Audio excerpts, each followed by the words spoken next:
One wheeling जो कि खूनी खेल है, बल्कि वो एक मौत का खेल है। और हमारे मुल्क में बल्कि पूरी दुनिया में वन व्हीलिंग की जाती है। और पाकिस्तान की 60% आबादी जो है ना, वो यूथ है, नौजवान है।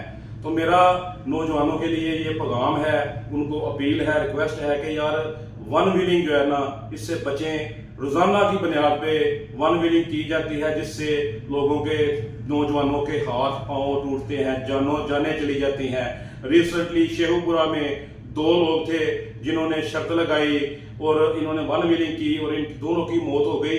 आप ये सोचें कि आप पाकिस्तान का सासा हैं, आप वन व्हीलिंग के मशगले की बजाय आप हॉकी खेलें, क्रिकेट खेलें, फुटबॉल खेलें, बैडमिंटन खेलें, बड़ी गेमें हैं जिससे आप एंजॉय कर सकते हैं। आप उनको अपनी हॉबी बनाएं।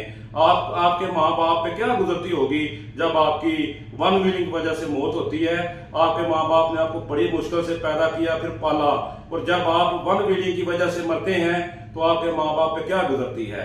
तो इसलिए मेरा ये तमाम पाकिस्तान के नौजवानों को पैगाम है कि वन व्हीलिंग जैसी खतरनाक जो खेल है, मौत का खेल है, इससे बचें। और ये इस पैगाम को ज्यादा से ज्यादा जो है ना, हर भाई का फरीजा है कि इस पैगाम को ज्यादा से ज्यादा वायरल करें ताकि हमारे नौजवान वन व्हीलिंग से बच सके। अस्सलाम वालेकुम।